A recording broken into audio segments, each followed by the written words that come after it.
This video is going to be me talking about some of the answers to the CIS STEM challenge hosted last Friday. I'm going to talk about the math questions. So most of you did pretty well for the first 3 questions. Some of you might have had some trouble for the last 2, so I'm going to spend most of the video talking about the last 2 questions. But I'm still going to brief you over the first 3. So the first question is a geometric series, 1 plus 3 plus 9 plus 27 plus all the way to 2187. And in the competition, in the challenge, we gave you this hint.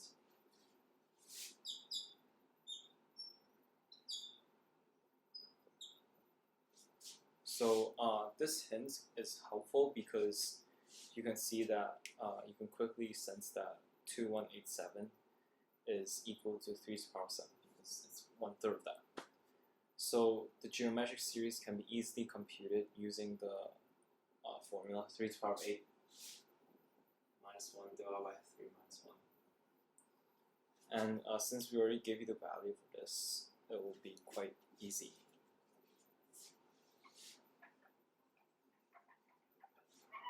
The second question is the arithmetic series of from 1 plus all the way to 200 with difference of 1. And this series is divided by 200, and we asked for the remainder of this expression. So the first thing we want to do is we want to sort of calculate what the sum is. So 200 times 200 plus 1 divided by 2. So, sorry, 201. 200 plus 1. So some of you might have bashed it because it's not that big of a value. And that's fine, completely fine. But there is a more systematic way of doing it by writing the dividend in the form of quotient times divisor plus remainder.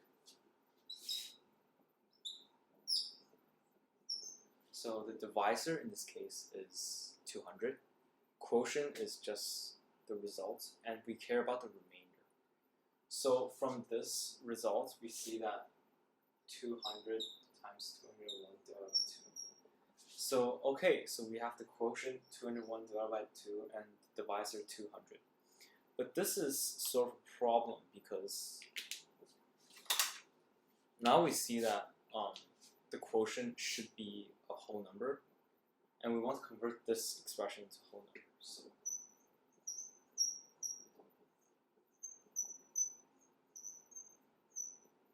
we write it in this form. We take the extra half out. This becomes 100, so this becomes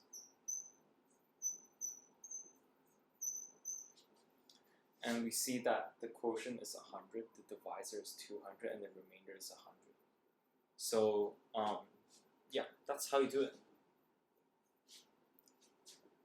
There's also third question, which is, in my opinion, much more interesting.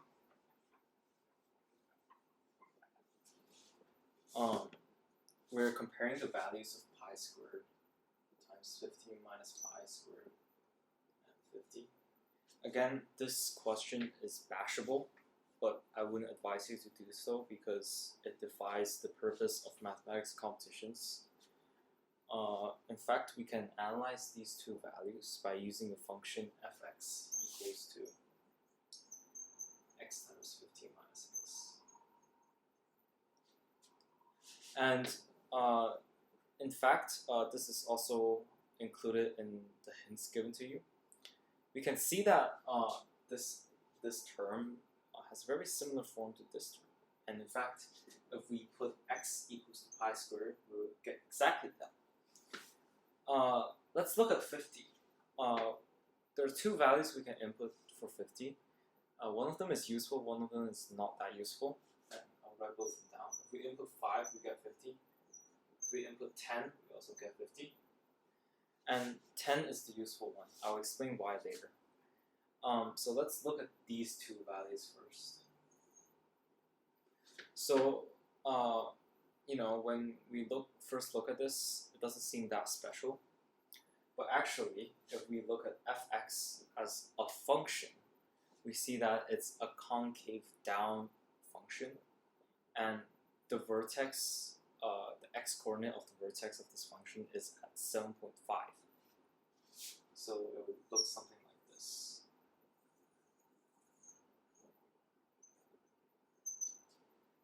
So pi squared is between 9 and 10, so it'll be somewhere here.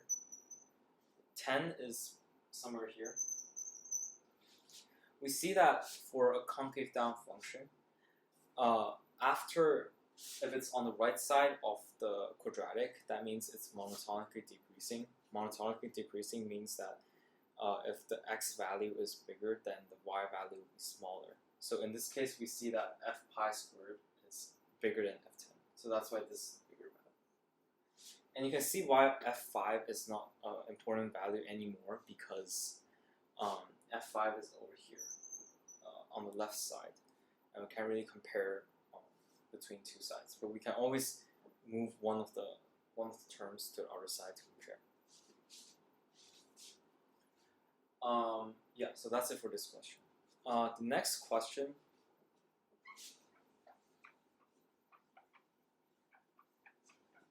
is going to be more difficult, and it doesn't seem that straightforward at the first sight.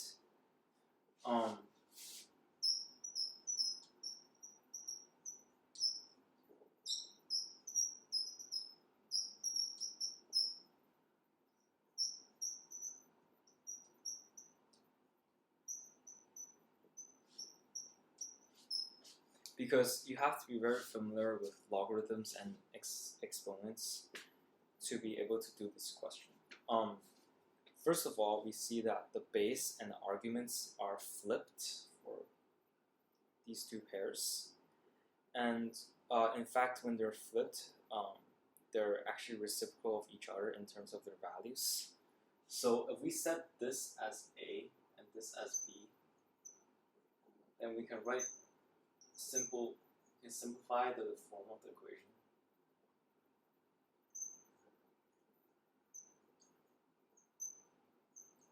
We'll get something like this. And now, if we look at the second term, a plus b is also 4. This is 4, so ab equals to 1. So a and b are reciprocal of each other. And now, if we sub this equation to this equation, then we get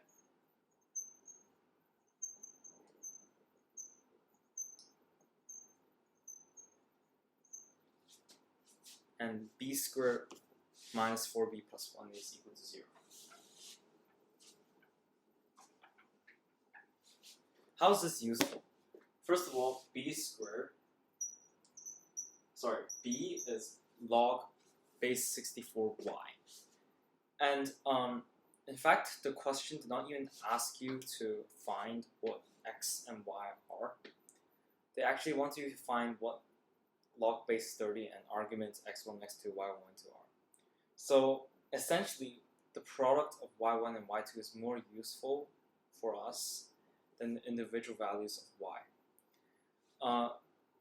A very interesting property of logarithms is that when you add two logs together, you times with the same base, of course. You can actually times the arguments together. So in this case, if we have log base 64 y1 plus log base 64 y2 added together, then we can write it in log base 64 y1 and y2. And actually, these two terms are the two roots of this equation. And we can actually compute the sum very, very easily by using Vieta's theorem. So if we use Vieta's theorem, these two actually equals to 4.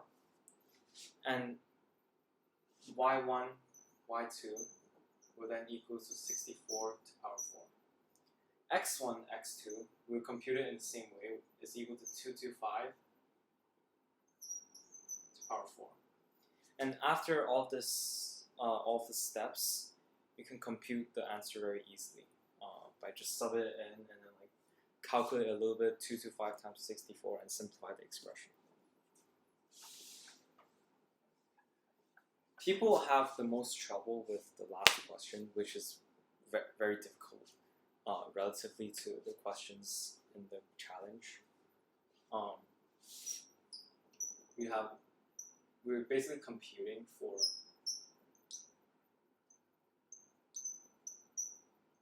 the value of x in this very ugly radical form. So what we're going to do is we're going to set each radical as a term to simplify it a little bit in terms of what I call algebraic aesthetics. So alpha plus beta is equal to this. So this looks very, I wouldn't say aesthetically pleasing, but looks a lot nicer. And what happens is, like what do we do with the expression? This expression. So we want to get rid of the cube roots. That's the first thing we want to do because, sometimes math competitions are just about simplifying expressions and making the expressions like nice looking. So I'm going to cube two sides. So we get alpha cubed plus 3 alpha squared beta.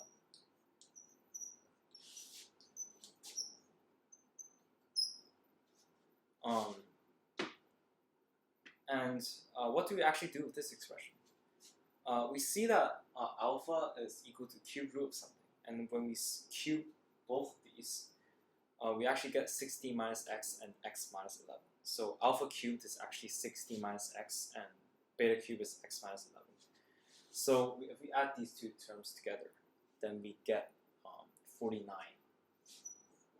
actual numerical value. And we simplify these two terms in the middle, so we get alpha plus beta times alpha beta times 3.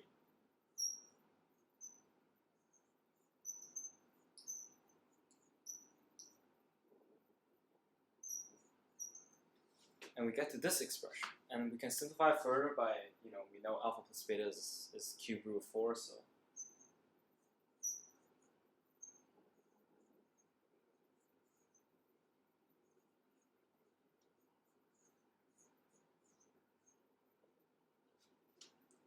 so alpha times beta is equal to negative 15 over cube root of 4. And at this point, you're like, well, what am I supposed to do now? Well, actually, as I said before, you should always make your expression aesthetically pleasing. This is not aesthetically pleasing. We want to make it into sort of a rational number. Rational number is much more aesthetically pleasing. So we cubed both these sides,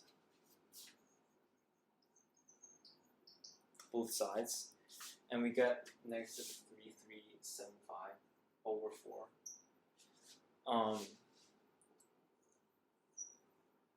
We get this expression. And at the same time, we know that alpha cubed plus beta cubed is equal to 49. So now I'm going to talk about sort of a common competition, like math competition technique you always use when you have two terms you don't know, but you know their sums and their products. Not even two terms, maybe in some cases 3 terms.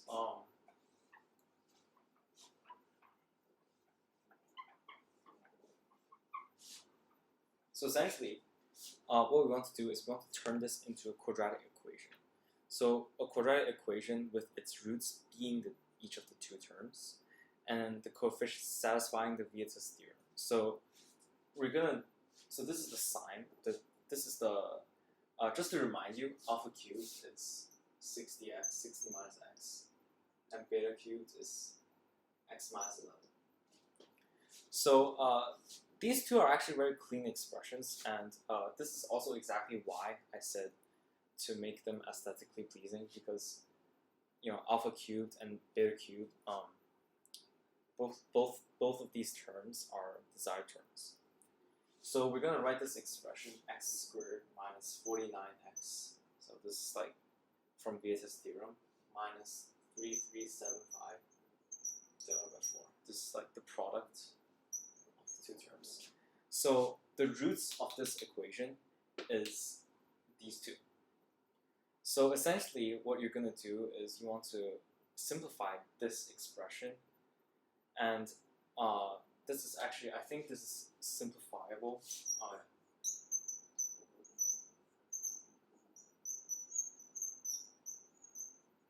It does take a bit of time, but at least it's not as disastrous as bashing it. So at the end, I think you get something like 2x minus 125, and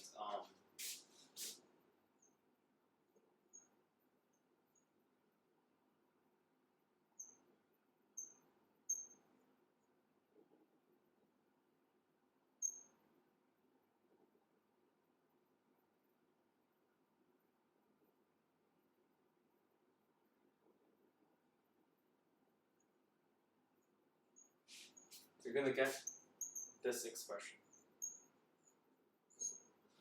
And what happens is you're gonna equate 60 minus x to one of them and x minus 11 to the other one, and you switch. And then that's how you'll get these two solutions for x. So that's it for this challenge. I hope you guys will still be engaged in mathematics competitions, because like it's really like a really unorthodox type of competition. Problem solving. Very different from school math. But it's very good exercise for problem solving skills and also your logic. So yeah, I personally find it very interesting, and I hope you guys also enjoy. So thank you for watching my video, and see you soon.